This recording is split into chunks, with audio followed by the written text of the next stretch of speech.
Start Right. recording right now. Do an introduction. Good morning, Griffin. This is Claudio calling you from DC. Let's make a formal introduction for our listeners from the studios in Fairfax City. We are very humble and grateful that Rayford Griffin accepted our invitation to our show. Rayford is internationally respected as among the most inventive, volcanic, and versatile drummers in the world. Rayford, welcome to the show, man. Thank you, Claudia. How you doing? I'm doing very well, man. Very happy to talk to you. Um, Tell me, with the pandemic and people died, COVID that doesn't want to go away. Unfortunately, how is this affecting your creativity? Now you cannot tour. You still have. Uh, yeah, there's not a lot of touring going on, at least for me anyway. Uh, Last year, I was sort of scheduled to do some stuff with John Anderson, who I've been working with for the last few years, who I met through Jean-Luc Yep. about 5 years ago. Um, Jean-Luc was considering, I think, earlier in the year, last year, doing some touring too, but by March, all that stuff was off the table. Um, so right now, I do some things in my studio, some drum tracks for people. I'm producing a song for someone right now.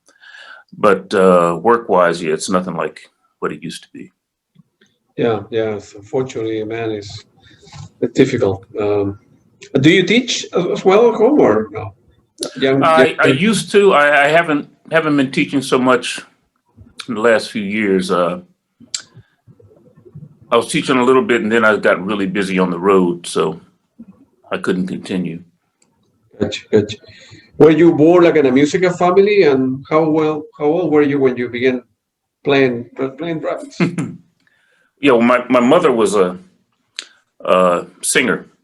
She was a music major at Howard University, and she sang classical. My father was a minister. So by the time I was born, I was the youngest of four boys initially, and my mother was singing at church, at my father's church, and her brother was jazz trumpeter Clifford Brown. Yeah. So there was always a lot of music, going on in the house, jazz and contemporary music, and then as my brothers and I got older, R&B, and I have another brother who worked at the radio station.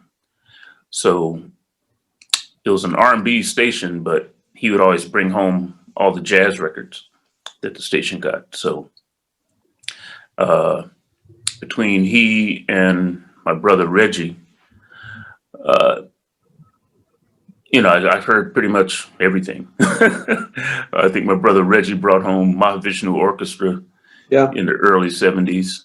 Yeah. And, I heard Jean-Luc then, had no idea that, years later I'd be playing with him. Yeah. Do you remember the first record that you bought on your own, or your older brother were bringing everything home, so Yeah. you were I listening think to all the good stuff. I think the first one I bought on my own was either, it might have been Return to Forever or Yeah. or a Billy Cobham record. It was Yeah. probably a Billy Cobham record because I got familiar with Billy from Mahavishnu, and then when he started making records on his own, I was like, oh yeah, I'm pretty sure it was Spectrum. I got you. And you began playing, right? Learning and taking classes when you were in middle school and high school as well, right? Yeah.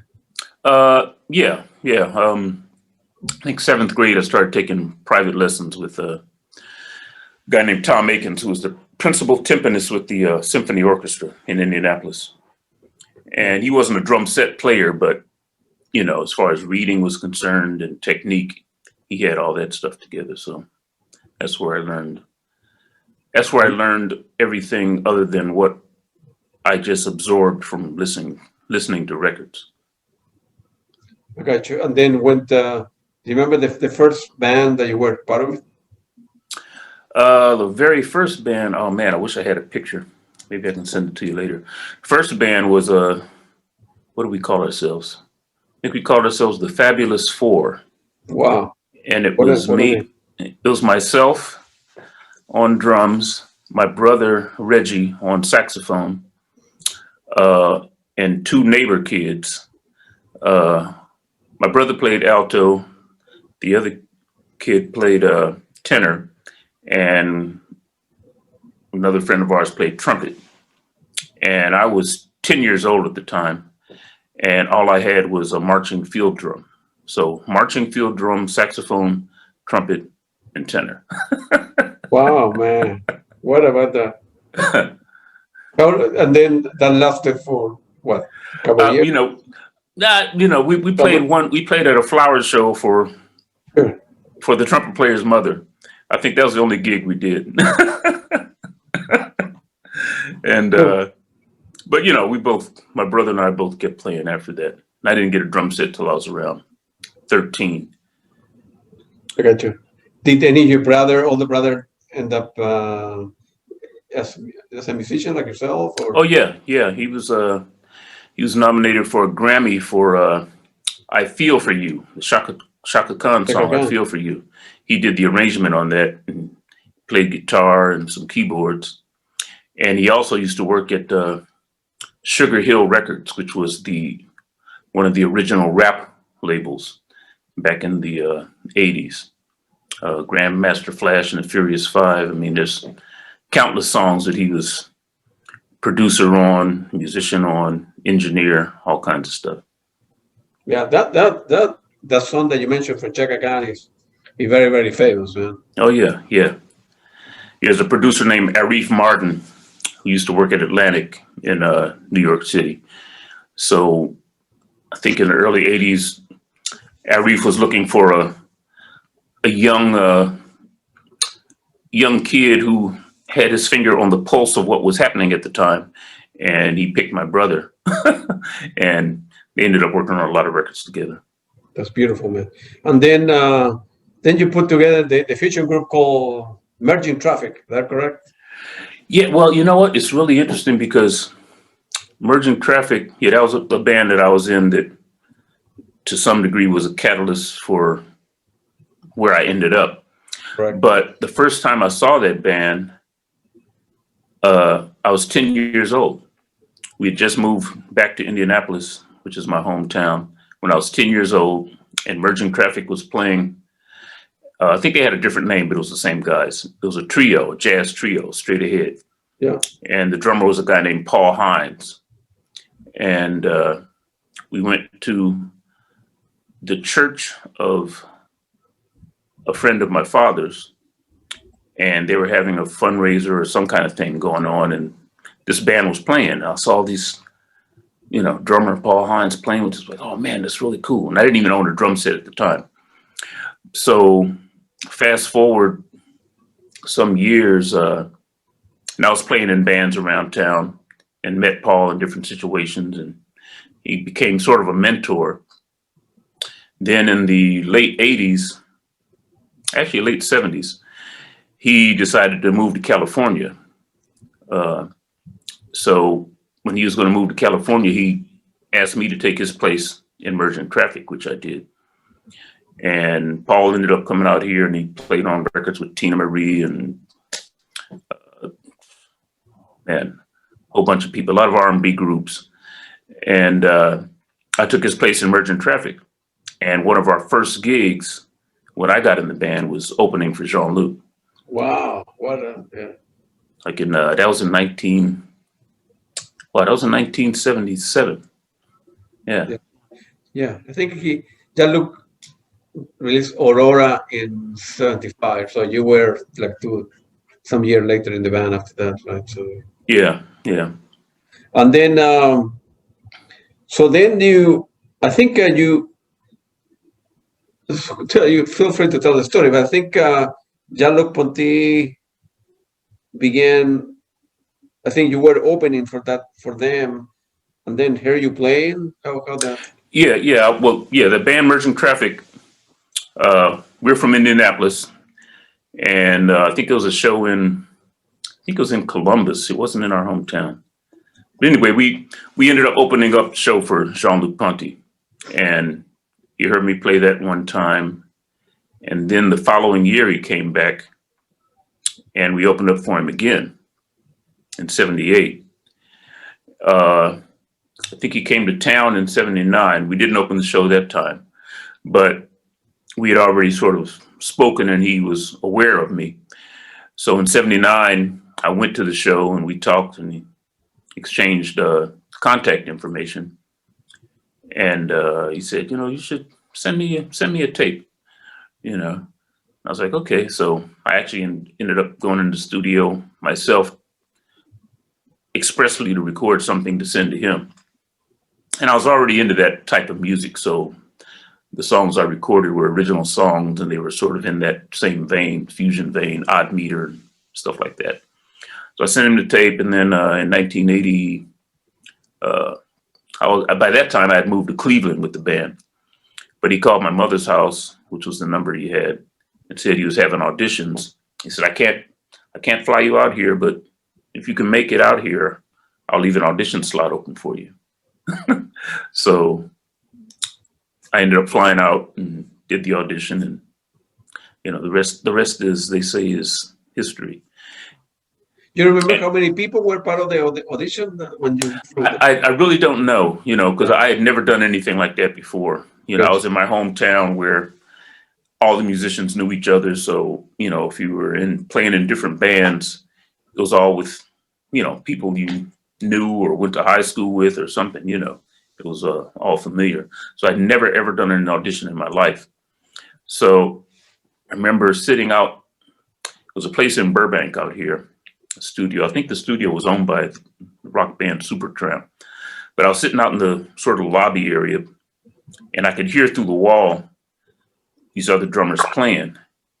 And I'm like, oh man, oh boy. I'm just nervous, kid from Indiana, I don't know what's going on. So it's finally my turn. I go in, get set up, and we play. And at the time, Randy Jackson was the bass player. And Randy used to play with Billy Cobham, I think prior to playing with Jean-Luc. And I was so much of a Billy fan that when we played together, there were a lot of the same sensibilities, between bass and drums. We just kind of hit it off. And I remember one time we took a break in the audition, Jean-Luc said, have you guys played together before? And Randy was like, no. And I was like, no. But he asked that just because we've kind of locked up and it just, we're doing some interesting things together. Sure. So, the audition was over. I went home. I was staying at my aunt's house for the audition. And he called, I think he called that night and said he was, listening to the recordings and he's going to make a decision, that evening or in the morning. And, I said, yeah, okay. I said, okay. I said, well, I just want to say I was really nervous. I just want to say I was really nervous. In other words, I could play better than that, but I was so nervous, I was kind of choked up.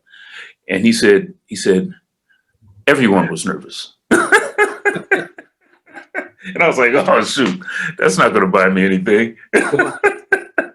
But then, if I remember right, I think he called back later that night and said that, if I wanted the gig, it was mine. And I was like, okay. Yeah. And you, I'm quite sure you went to celebrate that night, man. What's that? You went to drink beer or wine that night. You got drunk that night, Yeah, it was pretty cool. It was pretty cool. I mean, and you were with him from 81 to 87. Is that correct? Yeah. Yes. Yeah. You guys were touring a lot at the time, right? Well, I mean, yeah, there'll be a tour every year. Sometimes.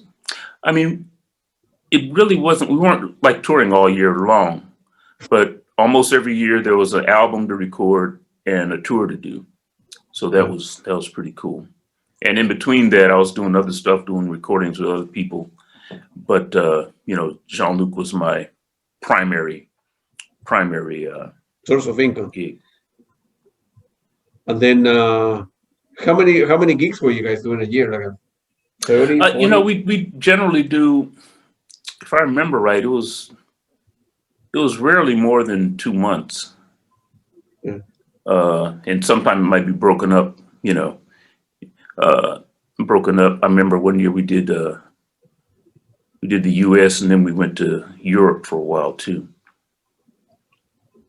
Yeah. But it wasn't a whole lot, because during that same time, I was actually doing some work with Stanley Clark individually, and George Duke individually, and with Clark Duke, which was a group that they had together. So there was a lot going on in those days. Yeah. Well, quite sure you. Yeah. I don't know. Yeah, you were. I don't know if Jean-Luc Ponty was touring to South America at the time. Yeah. Yeah, Mostly. Yeah. yeah. 19. Well, that was 88. Yeah, that was a little bit later on. No, I take that back. The first time was we went to Brazil in 1980. Yeah. When I first got in the band, even before I had done any recording with him. Yeah. Because when I joined the band, he had just finished the album Civilized Evil. Yeah. And I think Mark Craney played on that record. And then some other job came up with Mark with, who was it? I can't remember what band it was. But I think Mark left the group and I came in to do the tour for the Civilized Evil album. And then we didn't record Mystical Adventures until the next year. Mystical Adventure. Yeah. Gotcha. Yeah. That's a very good album. Yeah. Yeah, but 1980 we went to South America. Yeah. Yeah. I was born in Chile. Okay. And I came here to study after high school or so. And he loved playing there. Yeah. You guys did very, very well, at the time. Yeah, 1988. As a matter of fact, just yesterday I found a cassette tape, Estadio Chile.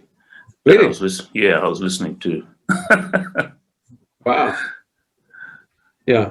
And he mentioned yesterday when I talked to him that he thought about buying a house and in the north of Chile. Chile is, remember, it's very, very long. So Yeah. the north is very different from the south, right?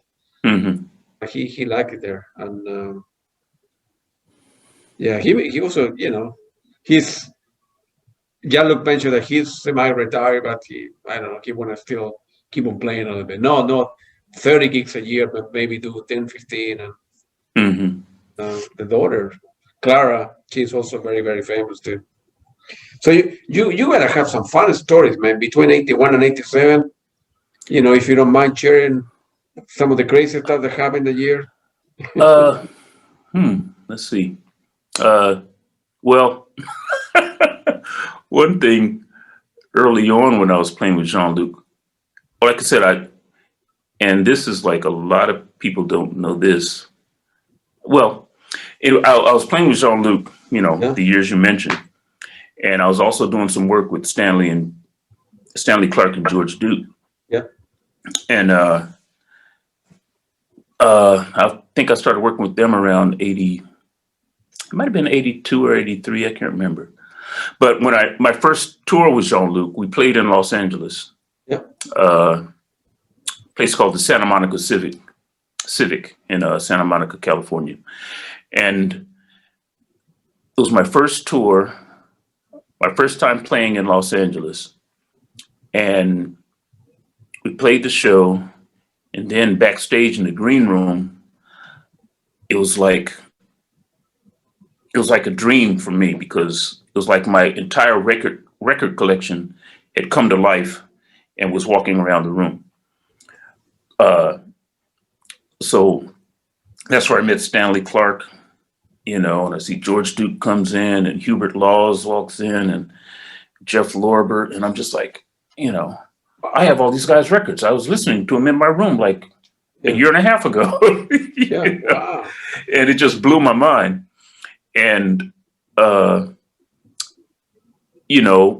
within the next year and a half, some of those people started, reaching out to me to play with them and things like that.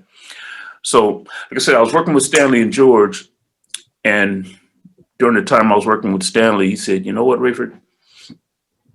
When we saw you at Santa Monica Civic, me and George were like, oh man, that guy," because they were getting ready to do a Clark Duke tour. He said, "We need to get that guy." And he said, they called Jean-Luc to try to get my contact information, and Jean-Luc wouldn't give it to him. Wow. So I that's didn't a know good about. thing, I suppose. Yeah, yeah. Well, it was just funny at that point. And I Yeah. didn't find that out till years later. He said, "Yeah, we're trying to get you," but Jean-Luc was like, "Nah, I'm not. I'm not giving you his number." That was before, cell phone, before email, internet. So it was hard to get a hold of people at the time. Yeah, yeah, yeah. If you didn't have the numbers, yeah, couldn't look it up online or hit them on Facebook or anything like that. Nothing of that, yeah, exists. And then, man, were you, remember the first show? Were you very nervous? The first gig that you guys did together? Uh, I'm trying That to was, think. or that was before that? Yeah, I'm trying to think what if the first gig. I think the first thing might have been when we went to South America, and uh, and actually I don't remember really being that nervous Yeah. because it was sort of the rapport I had with Jean-Luc and with Randy, and I was just kind of accepted, like, okay, you're the guy, and you know. Uh, Jean-Luc would give instructions about what he wanted to happen and what he didn't want to happen. And, if you did that, then everything was fine. So Yeah. actually felt pretty at home. Yeah. Some musicians are very, very strict, right? In the solos that you do or in the dress code that you need, you need to wear, like, I don't know, King Crimson, for example, you need to wear like a tie and a white shirt, and Yeah. other people are Yeah. more relaxed. Yeah. Yeah. It depends on the gig. I've done some pop gigs and used to play with Anita Baker. We wore tuxedos one year and then she had these outfits made for us the following year. So yeah, everybody's got their different thing. But also Jean-Luc was one of the first, he was the first major artist I ever played with, but the nature of his music and the nature of his shows, and it had always been that way, was that, there's an extended drum solo at some point in the show. So that was like one of the greatest things for me, just, okay, you're solo, everybody leaves the stage, do what you want to do to a degree, as long as you want to, as long as you don't get abusive with it. Yeah. What, 7-8 minutes or something like that? Or Yeah. I mean, later in later years, I'd do 10, 12 minutes, whatever. It was like, the guy went back, get a cup of coffee, a beer, eat something, yeah, go to the exactly. bathroom, then come back. Yeah. So, when you're doing a solo, you pretty much improvise, or you it's standard what you do in the solo. There are certain things, and I think a lot of contemporary jazz musicians, I mean, like if you go see Stanley Clarke, he's going to solo, it's going to be improvised, but there's certain things that are Stanley Clarke things that he's going to do. Yeah. And it's the same with me. It's like the entire solo, it'll never be the same twice, but there are certain things that I do that you may hear in different solos.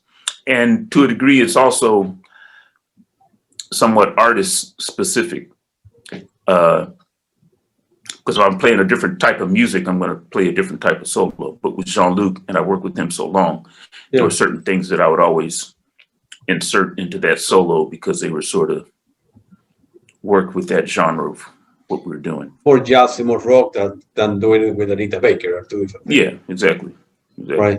And then after that came, what were you doing? That was 81 to 87. And then you began touring with Anita Baker in 95. What would you do? What would you did in 87 to 95?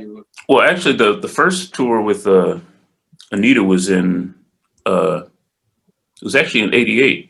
Oh, I got you right after. Yeah. Because we went to South America with Jean-Luc in 88. And then I'm not sure what part of the year it was, but like I said, I'd been working with George Duke, and George Duke called me one day and said, "Hey, Rayford, I'm producing some stuff with Anita Baker, and she wanted me to put a band together." And it's like, "You want to do it?" And I was like, yeah, I'll do it." Why not? Yeah. So, the first tour was in 88. So with Anita, I worked with her 88. She didn't tour in 89. We toured in 90. Then she didn't tour again until 95. So those are the 3 years that I worked with her. And in between, there was all kinds of other stuff. I was doing stuff with Jeff Lorber and I think with Natalie Cole briefly. If I don't have it in front of me, I don't even remember. And sometimes people will tell me, "Hey, man, I saw you on this show with, this person." I'm like, "Really?" Or they'll tell me about a recording I played on, and I'm like, "You sure it was me?" Yeah, it has the record right here, man. Oh, okay. Oh, yeah. Now remember. Right. And you did something for, I think, Michael Jackson for 80 something, right? That's correct. Yeah, well, I've been blessed to know people. Well, I mean, it's just like anything else. If I was a banker, I'd know other bankers and people in that business. So there was a guy I worked with, there's a sax player named George Howard. And I worked with him for a number of years too. Soprano sax player, used to be on MCA records and later GRP records. I ended up co-producing one record with him. But he had a programmer, keyboard programmer. In those days, a lot of times you'd have a guy who'd come in and get the sounds that you want for your record, on keyboards and things like that. And this guy also had a studio. His name was Brad Buxer. So we worked together with George for 4 or 5 years, maybe. And then later on, he became Michael Jackson's MD. And Ricky Lawson had been playing with Michael Jackson. And then I think Michael wasn't doing a whole lot at the time. And Ricky ended up taking a job with Steely Dan. And they were going to tour the world for a year or something like that. So once again, Brad Buxer, the MD, called me and said, "Hey, Rayford, Ricky can't do Michael. He's got this tour coming up, and you want to do it?" And I was like, "Yeah, I want to do it." Yes, So as opposed to, having to audition for Anita or audition for Michael, it was just kind of like, "Do you want to do this gig?" I said, "Yeah, I want to do it." And then I was doing it. They knew you were playing for that many years, you were getting popular, so no need to audition for any of that stuff. And as a matter of fact, after Jean-Luc, I think most of the jobs that I did audition for, I never got. I remember auditioning for Shaka once, didn't get it. I auditioned for Patty Austin, singer, didn't get it. Who else? There were a few of them that I didn't get, but at the same time, I would just get calls and say, "Hey, you want to do this gig?" Yeah. So, it all balanced out. And then when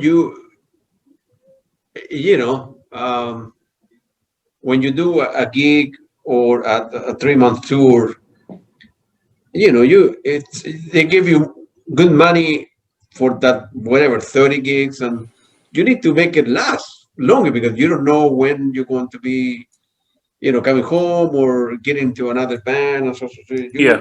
Yeah, they pay us a good amount of money, but you need to, invest it, make it last, man, right? It's pretty amazing.